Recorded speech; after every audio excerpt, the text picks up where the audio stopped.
Senator Lisa Murkowski, welcome. Thank you. Good to be with you. Something you talk about in great detail in your book is the number of times that you were on the opposite side of your party on key votes and went your own way. For example, the repeal of the Affordable Care Act or the confirmation of Brett Kavanaugh to the Supreme Court. And it seems like you were in that position again with President Trump's sweeping domestic policy bill. What do you think that the American people should understand about what is currently in that bill and why you're not on board at this point? Well, I'm going to challenge you a little bit on this because it is a bill that has come out of the Congress, not necessarily from the administration. So you're calling it his bill. He has clearly named it The big beautiful bill, big as beautiful he bill. likes to say. I don't refer to it as the big beautiful bill. It is big, and I'm not quite sure it's beautiful yet.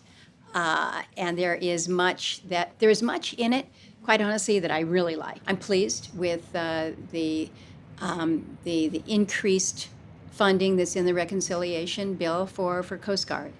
There are many aspects contained in the bill that I think are going to be important from a border perspective, from a defense perspective, and from an energy perspective. But having said that, where's the bulk of the attention right now? It's on Medicaid. Right. So Medicaid is very important to so many in our state. None of our entitlement programs are entirely perfect. We can always do more when it comes to oversight and areas of reform. But I want to make sure that it works for those who are in greatest need. I still have some reservations about the SNAP provisions. This is the nutrition programs for needy families with work requirements that may not be attainable, not because people don't want to work, but because you come from an area in my state of Alaska.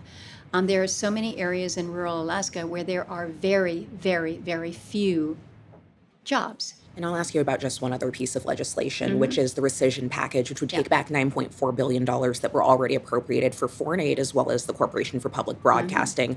I'll just note that about $1 billion of that funding goes to CPB, which sends much of it to local stations that carry PBS and NPR programming. I know that you're on the Senate Appropriations Committee that's going to hold a hearing on this package this week. Yeah. What's your view of this bill? So I am an unabashed supporter of public broadcasting in my state that is so highly rural. It is the benefits of public broadcasting that allows people to not only get their news, but to communicate with one another, to be given alerts as to storms and what is happening with tides and landslides and the fishing report.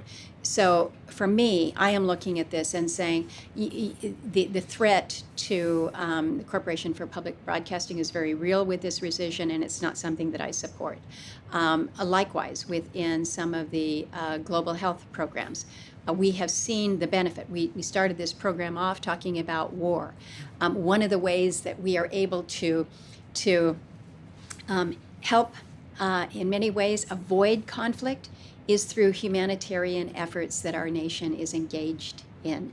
And so the role that we will play is important. As an appropriator, I look at these accounts. These were all authorized and appropriated by Congress. Now you have an administration coming in and saying, we don't like this, get rid of it. We have a role. We have a role as the appropriators. We can listen to their advice, and we're going to have that opportunity on Wednesday when the head of the OMB is going to be before us to present the rescissions package. But Congress has a role here, and I think we need to make sure that everybody remembers that ultimately it is the Congress that has the power of the purse, has the power to determine those appropriations. In your book, you spend a great deal of time helping us understand how you arrived at a career in politics, something that you came to in midlife. I know that your father was also a politician who ran for Congress unsuccessfully when you were younger, and then later ran for and won a Senate seat when you were in your early 20s. I'm so curious, what did those early brushes with politics teach you about public service and what it means to serve the people of Alaska? Well, I will just correct a little for the record, because my dad was not a politician. He was a banker his entire life, and he decided in his mid-30s that he was going to make a run for the U.S. House of Representatives. And so went from being that banker. He'd actually served a little with a previous governor and administration, but he was pretty much a banker, and ran and lost to Congressman Nick Begich, the first Nick Begich, and then went back to banking. And it was from that banking career that he decided, hey, I'm going to throw my hat in again. And that was 1980 when he won in the first year of the Reagan administration. And so my growing up years were spent not in a political environment at all. It was really not until I had graduated college that my dad was in political office. And I looked at it and said, that's really foreign. Not quite sure why he would want to do it. But what it allowed me was just an opportunity to I want to say, just live a normal, everyday life, free of the contours of politics, but also with a family that knew the value of what public service was. And what I mean by that is engagement in your community. You know, my mom she had 6 kids, so she was involved with things that were going on with the school. My dad was involved in civic organizations, Chamber of Commerce, and the like. And so you grew up in a family where kind of giving back to your community was viewed as really important. And I think that was what helped shape my willingness to participate later on. First as a PTA president and doing good things there, then later in the State House running as a legislator. Many of your Republican colleagues have taken an increasingly deferential approach when it comes to President Trump, which has not been the way that you have navigated Washington, certainly. You've made clear to me just now that you very much support his moves in Iran at this point, but we've also seen any number of occasions where you've sharply pushed back on President Trump, both vocally as well as with your vote in the Senate. Why do you think it is that you are such an outlier? I don't know that it's about me being an outlier, because I don't believe it. Believe me, I do not seek opportunities to poke a finger in President Trump's eye or anybody's eye. That's not who I am. That's not my style. But I am one who, when I see something that needs to be called out, I will call it out if it needs to be. And I think there is just kind of I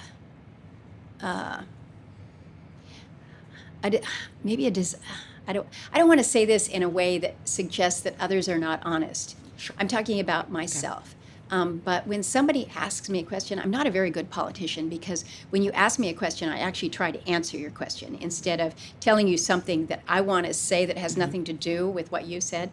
I've just kind of always been that way, and sometimes maybe I'm just more direct because I've actually answered your question in a way that is authentic to myself. And I think that's what Alaskans want of me, is that authenticity that comes with just being from a place where sometimes things are just a little bit harder, and when you try to be nuanced about problems or solutions, it's like, no. We've got issues that we got to deal with. They're real. They're hard. What are we going to do? How are we going to make this happen? And so if you've got to deliver bad news, or if you have to deliver honest news, just do it. Why do you think it is, though, that so many of your colleagues, we rarely hear other Republicans speaking out in disagreement with this president? Why do you think that is? I don't want to isolate it just to Republicans and this president, because I think we moved to a place where lawmakers, elected officials, are more and more just lining up behind whoever their leader is. I think we saw this in the last term with the Democrats, following every step of the way in whatever the Biden administration was doing. If there were nominees that they didn't necessarily want, they voted along with them. And we have become, the Congress, in my view, has become more partisan than at any other time than I have seen. And I've been in the Senate now for over 20 years. It didn't used to be this way, and I don't mean to say it in a way that makes it sound like, oh, you know, back in the day. But it's different now. It is just plain and simple different now in terms of how our parties have come to define how we engage. And I don't think that that's necessarily good for us. You have been very frank about the dilemma that you and your Republican colleagues find yourself in, who may fear repercussions or retribution if you speak out in opposition. And I want to ask you about something that happened back in April when you went viral for speaking out and telling your constituents, "We're all afraid." And that word "afraid" stuck with me. What did you mean by that? So I was in a room of 500 plus folks who are engaged with nonprofit enterprises throughout the state of Alaska. And this was at a time when we had seen many probationary employees in the federal government basically told, you know, you're done. We were starting to see the reductions in force, the rifts coming through. We had already seen significant pauses or freezing of grants, and it had created such a level of uncertainty. Even if you thought your grant may be still alive, you couldn't get anybody on the phone to tell you what you might be able to expect next. So there was great anxiety, great uncertainty, and fear. If you were a woman's shelter operating off of thin margins and you didn't know whether this grant was going to come through, it may mean that you've got to lay off, you know, yet one more of your staff people, which meant that you would not be able to take in additional women that were seeking shelter. I mean, it was real life consequences. And so the question that was asked to me by the moderator was, what do you tell people who are afraid? And that was when I said, we're all afraid. We are all anxious. We are all uncertain. And I thought it was really important to be honest with them that what you are feeling is not some isolated, oh, it's only me that is worried right now. There is great anxiety. And in fact, I am anxious as well because I am looking at it and worrying for the safety of the woman who will no longer be able to access a woman's shelter. I wanted them to understand that not only did I get it, but it was beyond empathy. And so I went on to say, you know, oftentimes we're afraid. We're afraid to even say this because retaliation is real. And what I meant directly to that was this was just, I don't know if it was days or if it was weeks, that a couple different law firms had been specifically called out in executive orders by the administration, by President Trump, for the sole reason that they had represented certain individuals following January 6th. Now, to me, that's a pretty retaliatory effort. You put that in executive order.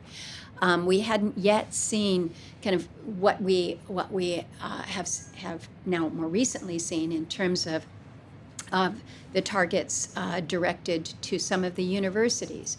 And so I didn't mean it in the sense of a physical retaliation or anything that should cause you fear that way, but a reality that we are dealing with, that people are choosing not to speak up because they don't want to take the threat of a tweet.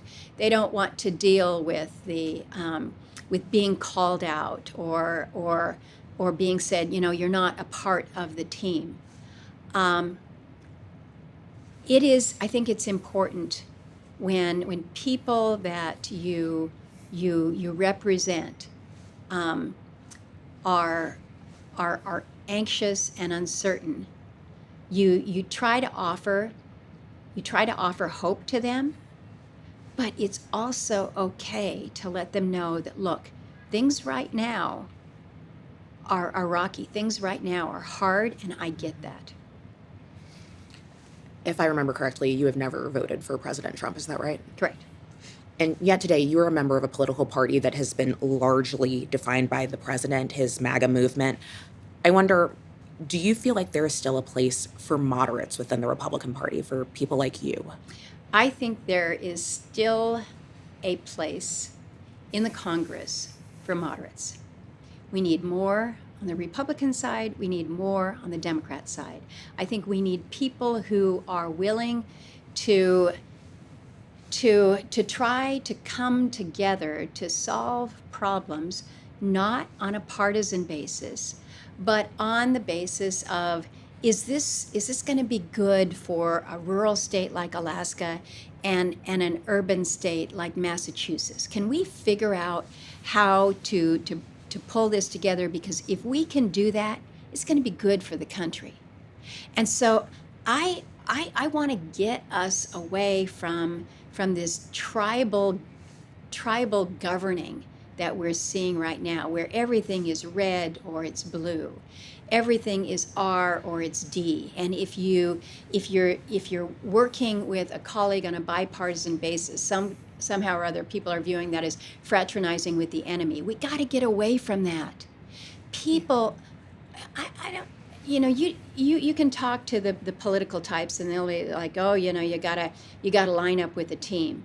But you talk to most people in Alaska today, hopefully the majority in America today, they're gonna say, why aren't they just solving some problems?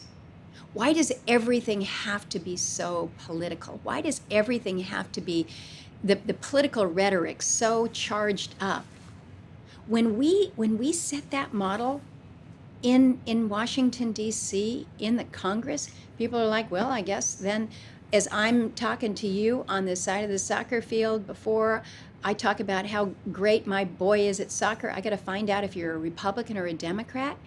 I refuse to accept that. But that's kind of where we've been pushed. And the only way that we're going to be able to get away from that is if we push back. Well, let me ask you this, because you make it clear in the book that you were quite concerned about the way that people see our institutions, Congress, the court, that you believe that we need to be thinking about the credibility and integrity of these institutions. What role should you and your fellow lawmakers play in restoring that credibility and integrity for people who don't feel like it's working for them? Well, it's a great question, because we can't control everything, right? I'm one out of 100. People say, "Oh, you got a lot of stroke here." I can't necessarily fix the judiciary. I can't necessarily fix the executive, but I do have a role. I do have a place in the legislative branch. And so how we in Congress stand up for our own authorities, our delegated powers under the Constitution, under Article 1, that's what we need to be focused on. We need to remember our role here. And some of what we're seeing, you've got the executive kind of leaning into the congressional branch, right? We talked about rescission earlier. It's up to us to say, this is our role here. Thank you for your advice. Thank you for guidance. But this is ours to determine where we go with this. I took a position earlier this year with regards to President Trump's global tariffs. I joined with 7 other Republicans and a bipartisan bill to basically make clear Congress's role when it comes to tariffs, because that too is something that is outlined under Article 1. So how we stand up for ourselves. You can be a 100% Trump supporter and still stand up for Congress's authority. They are not mutually exclusive. But we need to do just that. We need to stand up for what it is that we are required to do. I know our time's running short. I want to just ask you a couple questions about the issue of abortion. President Trump has appointed 3 Supreme Court justices, and you voted to confirm 2 of those, Justice Gorsuch and Justice Amy Coney Barrett. And I want to ask you about something that you wrote about that in the book related to the issue of abortion rights. You wrote that as I think back, it's possible that I heard what I wanted to believe reflecting on those choices. I wonder if, knowing what you know now and knowing how things turned out, do you regret your vote for either of those justices? I I can't do a redo on any votes, whether it's a Supreme Court justice or a bill. So I don't spend a lot of time saying, oh my gosh, I wish that I had done something differently here. What I have to do in order to be comfortable and confident in that is I have to do my due diligence. And when it comes to the vetting of our Supreme Court nominees, I not only do a thorough job, I don't think I leave any stone unturned here. What you'll see in the book is I describe how we have come to a place where the confirmation process for the judicial nominees has gotten to be so insulated. Insulated in the sense that when you have the one-on-one discussions with the nominees, I know that I can't ask a nominee, how would you rule on this? If he or she were to tell it to me honestly, they would be disqualified. They can't do that, so we don't ask the question that way. They're smart enough to know not to answer it. But as a consequence, what has happened is everything has become so veiled, everything has become so nuanced. What you're able to really gain from them is it's harder to piece it all together. And so I have to rely on their word to me that this is settled law, that this is precedent, that this is, under the doctrine of stare decisis, this is something that's been in place for 50 years. I can ask the question many, many ways until I am at a place where I have to be satisfied with the responses. But it's not just the one-on-ones. It's looking at other aspects of how that nominee presents him or herself. Do they have the judicial temperament? We know that they have the legal experience, or they would never be nominated in the first place. But the other criteria, being able to be free from bias, this to me is very, very important. So all I can do is my very, very, very best effort. But at the end of the day, that nominee, if they are confirmed, which they have been, will have to exercise his or her best judgment, and I may be disappointed, as I have been. But what I have to do going into it is my very, very best to determine the caliber of the individual that I have in front of them. A broad question for you. Do you think that the country's democracy is on unstable footing? I mentioned I've been in the Senate now for 2 decades, long time. There have been hard issues that have come before us. There have been matters of conflict that may turn to war. There has been internal divide. I've never been part of more conversations where people have asked whether or not we are whether democracy is safe right now. There is more concern and more anxiety, and I think part of it is because we see within our own institutions greater politicization in the courts. Obviously, the Congress and the executive, they're inherently political, but when people stop believing in the integrity of their institutions, that's when I think there is fear about the fundamentals of our democracy.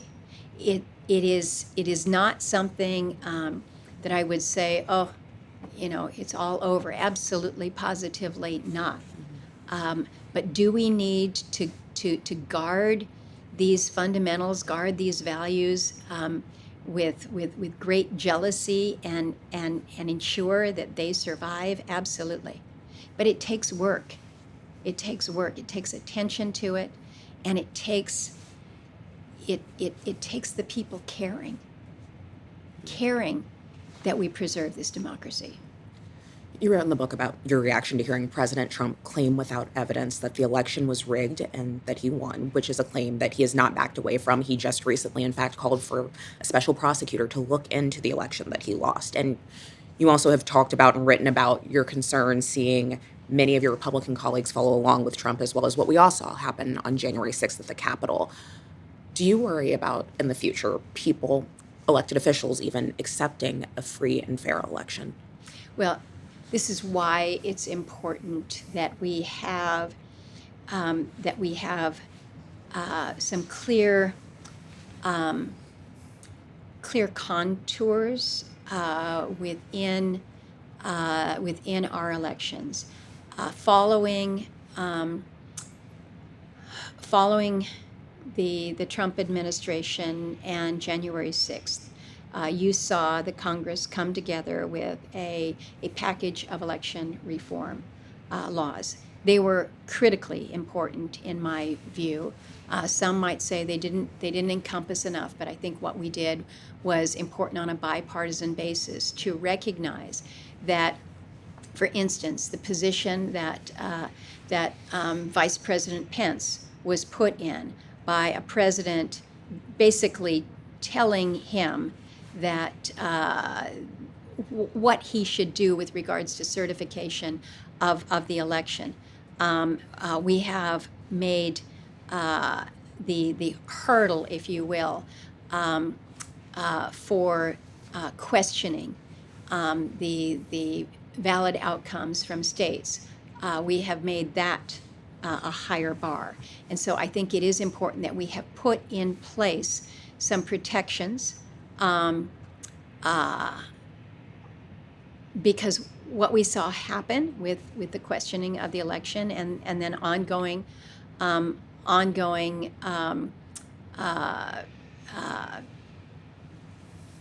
concerns about the validity of that. I think it's not impossible to think it could happen again.